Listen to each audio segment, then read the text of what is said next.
Mes amis, bien le bonsoir. J'ai vu une nouvelle que j'ai dû vérifier plusieurs fois. Je croyais au départ que c'était un canular. Dieudonné, l'humoriste, Dieudonné Mbala Mbala, a demandé pardon aux Juifs. Authentique, textuel, tel que je vous le dis.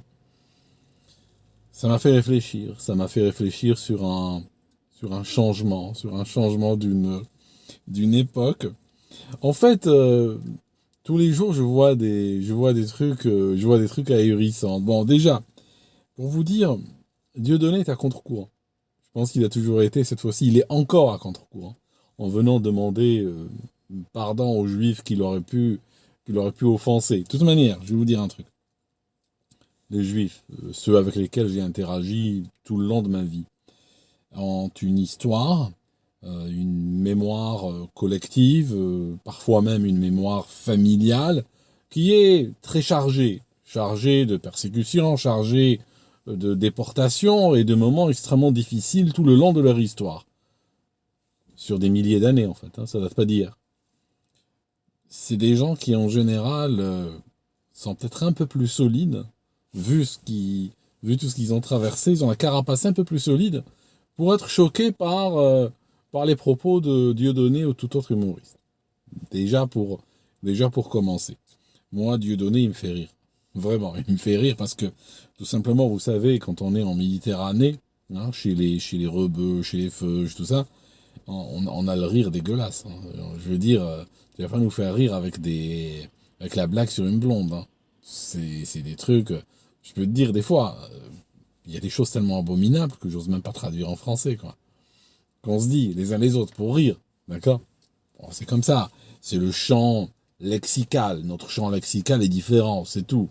Faut pas considérer que la sensibilité du blanc Auteuil Passy doit être placée comme l'étalon, hein, qu'on doit le placer à Sèvres. D'ailleurs, le blanc Auteuil Passy, le Pascal hyper fragile, lui, il faut placer à Sèvres, effectivement. Comme étalon pour beaucoup de choses, hein. Pour beaucoup de choses, hein, moi je vous le dis. Donc, c'est vrai que quelque part, voir Dieudonné demander pardon, quelque part, c'est peut-être aussi une recherche de paix, une recherche de tranquillité. Dans une époque où aujourd'hui, nous sommes dans une époque apocalyptique.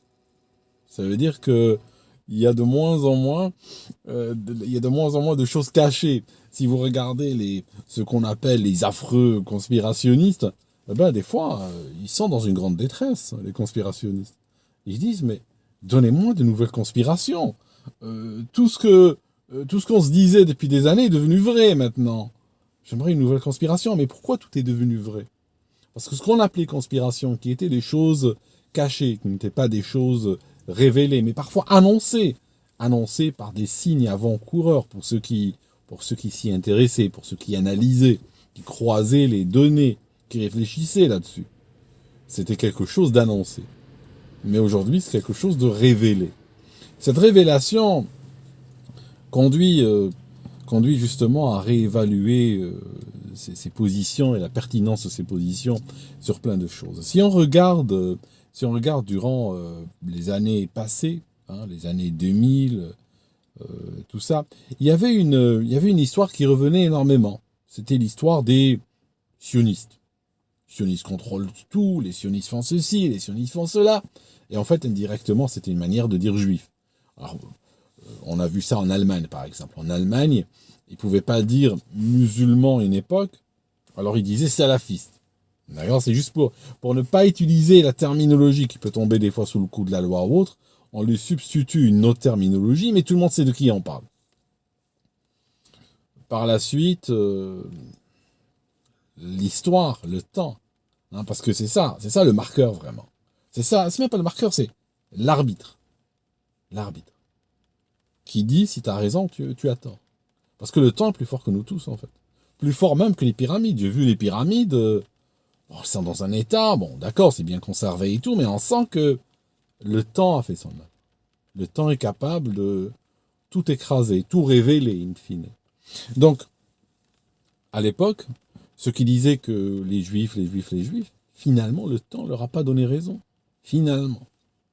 D'accord. On voit bien que Mais je trouve que par rapport à ces choses-là, faut être relativement ouvert, il faut être relativement direct. Par exemple, j'avais entendu une fois, les juifs contrôlent les médias. Ok. J'ai été vers des juifs, j'ai dit, vous contrôlez les médias. Qu'est-ce que vous en dites? C'est pas des fragiles en général, les feuges. Hein. Vraiment. C'est des gens très, très ouverts à la discussion et tout ça. Vous contrôlez les médias. Qu'est-ce que vous avez à dire? Ce qu'ils avaient à dire, c'était que il fallait juste aller chercher un article dans les médias équilibré sur Israël, par exemple. Hein. Voilà, par exemple. Un événement qui se passe là-bas, trouver une version, ne serait-ce qu'équilibrée, même pas, je parle même pas de version pro-Israël, mais une version équilibrée. On contrôle rien du tout, en fait. Hein. On contrôle rien, rien absolument. Et les dernières années, de plus en plus, on voit que tous ceux qu'on appelait les sionistes ou autres,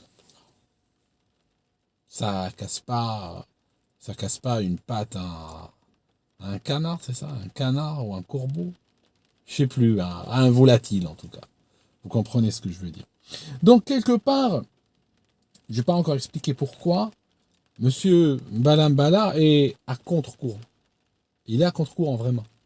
Parce que, si vous regardez, à l'époque, il était considéré comme la bête.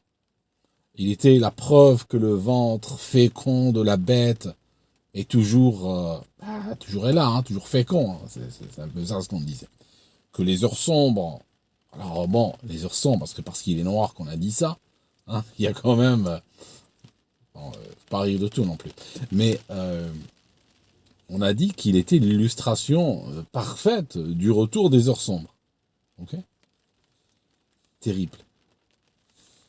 Il y a un truc qui me, il y a un truc qui me chagrinait dans cette histoire. Et je vais vous dire, il y a un truc sur lequel j'étais idéologiquement aligné avec Dieudonné. Je le suis toujours, je ne vais pas changer d'un iota sur ça. Je vais vous dire. Il y a un truc. Je n'ai jamais pris au sérieux les jérémiades, les pleurniches, les séances d'excuses et d'aplaventrisme country. J'ai jamais cru que c'était sincère. Ça veut dire quoi? Ça veut dire que, pour moi, par exemple, prenons l'État français, il commet une rafle républicaine, où il va enfermer des hommes, des femmes, des enfants, il va les enfermer dans un vélodrome, rue Nélaton, les uns sur les autres, puis les entasser dans des wagons et les déporter. D'accord? Ça, c'est les heures sombres. Les heures sombres, c'est pas un humoriste qui est sur scène. Hein? D'accord? D'ailleurs, les Allemands, n'avaient pas le sens de l'humour à l'époque. Hein, et je crois que même jusqu'à maintenant, ils n'en ont pas développé un jusqu'à maintenant. Est-ce que vous connaissez un humoriste allemand? Racontez-moi un humoriste allemand. Racontez-moi une blague allemande. Je pense pas que ça existe. Hein. Les rares fois où j'étais en Allemagne où j'ai raconté une blague, j'ai dû l'expliquer. Hein, parce que les gens, ils me regardaient, ils ne comprenaient pas. Les heures sombres, c'est pas un humoriste. Ok?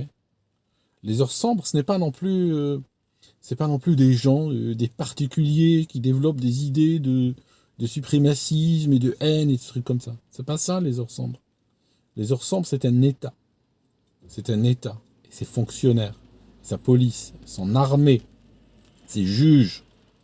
C'est un État qui devient hors contrôle et qui décide de commettre des crimes de masse contre sa population en utilisant des moyens industriels que seul un État peut avoir. C'est pas un groupuscule, c'est pas un particulier, c'est pas un humoriste sur scène.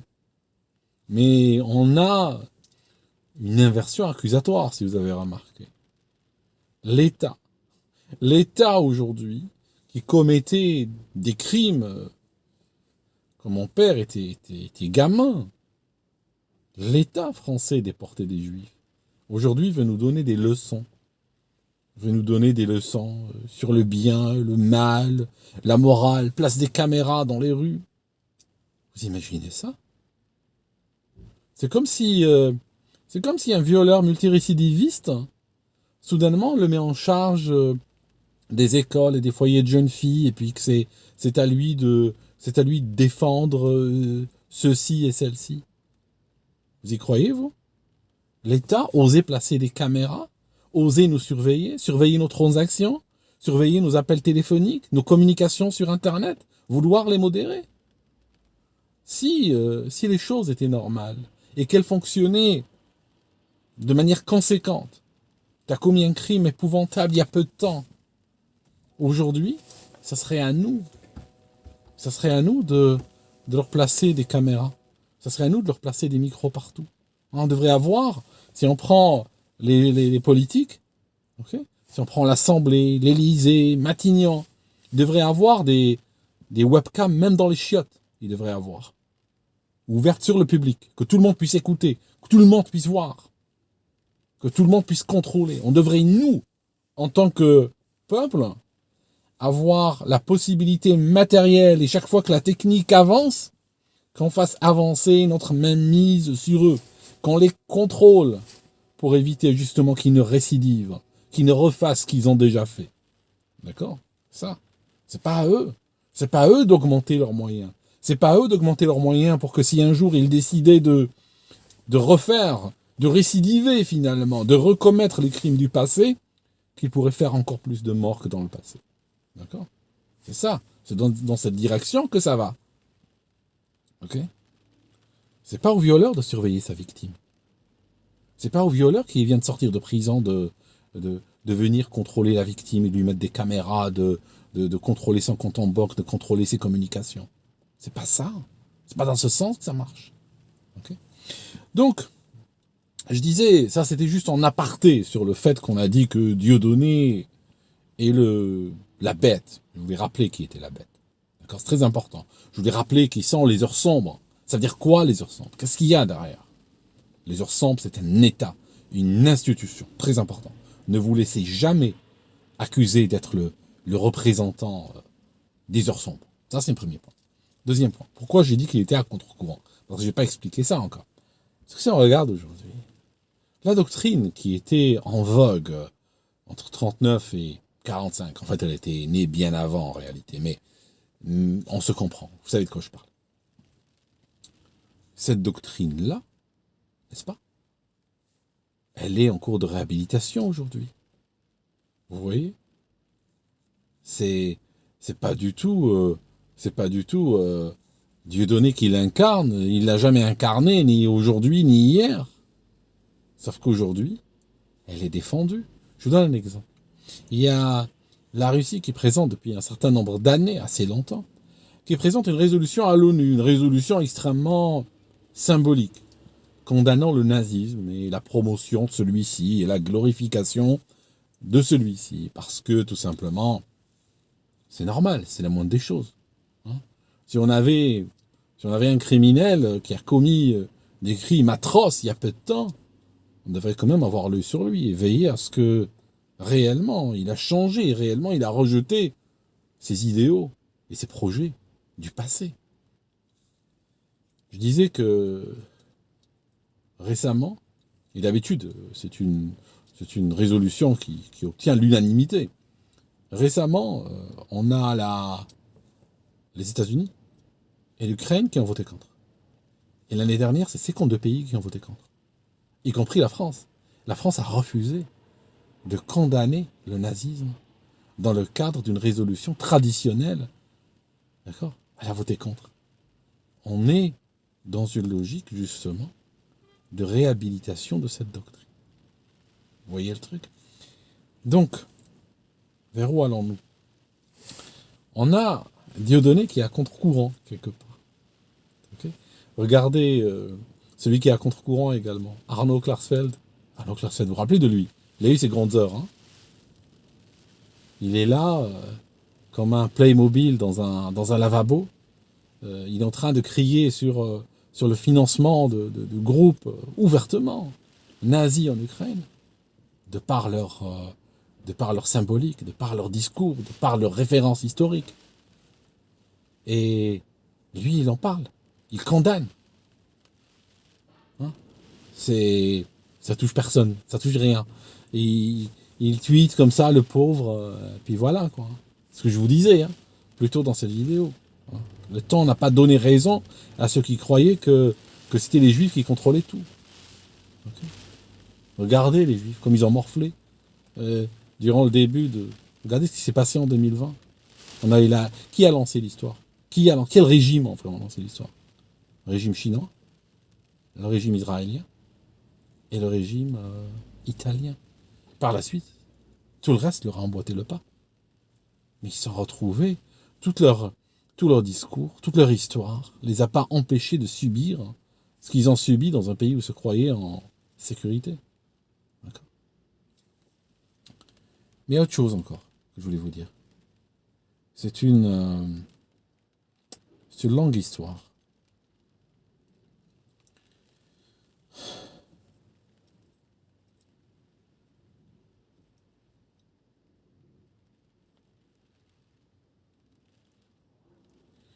La réconciliation, égalité et réconciliation.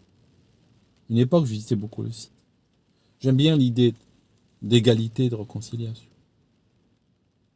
Mais je sais que Dieudonné en était proche, une époque, je ne sais pas s'il l'est toujours. J'aime bien l'idée. Mais je suis un extrémiste de cette idée. Un radical de cette idée, mettons. De l'égalité et de la réconciliation. Ça veut dire que je veux celle-ci, même avec les Juifs. Et je trouve que c'est ce qui a manqué malheureusement aux soralistes. Hein. Bon, puisqu'on parle de Dieudonné, parlons de Soral aussi. D'accord, ce qui a manqué en fait. Il leur a manqué cette intuition de dire que finalement, notre ennemi est commun. Les élites qui sont au-dessus de nous, hein, ces élites qui décident de notre sort, qui décident qu'on est trop nombreux, qui décident qu'il va falloir nous... Hein, vous ne pouvez pas savoir ce qui viendrait dans leur tête demain. Hein. D'accord? Vous ne pouvez pas savoir ce qui pourrait venir dans leur tête. Ces élites-là, ce pas des juifs, hein, c'est pas des musulmans, c'est pas des chrétiens. Alors oui, on peut trouver de chaque nation un représentant. Hein, de chaque nation, on retrouvera le pire. Mais au fond, ce ne sont pas des gens qui travaillent pour une nation. Ce ne sont pas des gens... Celui qui est d'une origine chrétienne ne va pas travailler pour le Christ. Hein, on pourrait étaler le christianisme sur terre.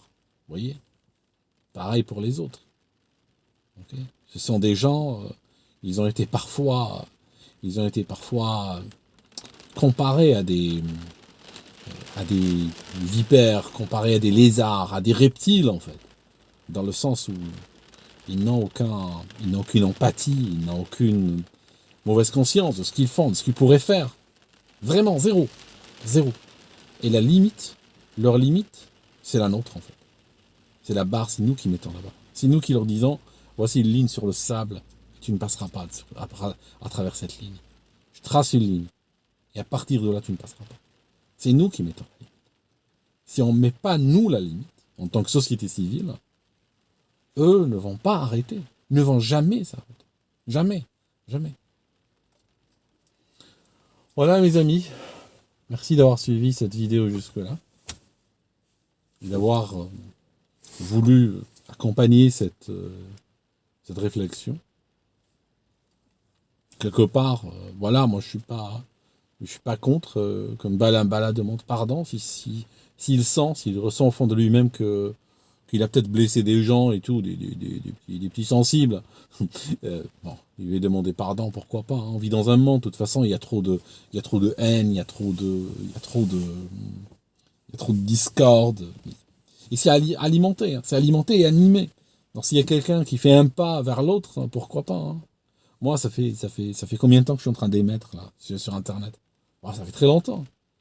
Je sais que forcément, hein, quand on parle, quand on réfléchit, et surtout quand, c'est même pas ça, surtout quand on utilise quand on va vers des sujets parfois délicats, parfois des sujets difficiles, on peut nécessairement, forcément, on peut des fois choquer les gens, les heurter. Hein. Sur les 10 dernières années, j'ai dû heurter plein de monde, hein, plein de monde. C'était pas mon but de vous heurter. Hein. C'était pas mon idée. Hein. Mais Fondamentalement, des fois, il y a des choses qui doivent être dites. Il y a des conversations qu'on doit avoir. En toute humanité, en toute fraternité. Et il le faut bien. On ne peut pas en faire l'économie. Parce que si on ne fait pas ces conversations-là, si on ne les tient pas, on paiera plus cher encore plus tard. Alors bon. Si on doit blesser un ego au passage, c'est pas si cher payé en fait, pour ce qu'on cherche à faire. Voilà. Merci mes amis en tout cas. Je vous souhaite une très bonne nuit à ceux qui regardent cette vidéo tard. Et puis on se voit dans une autre.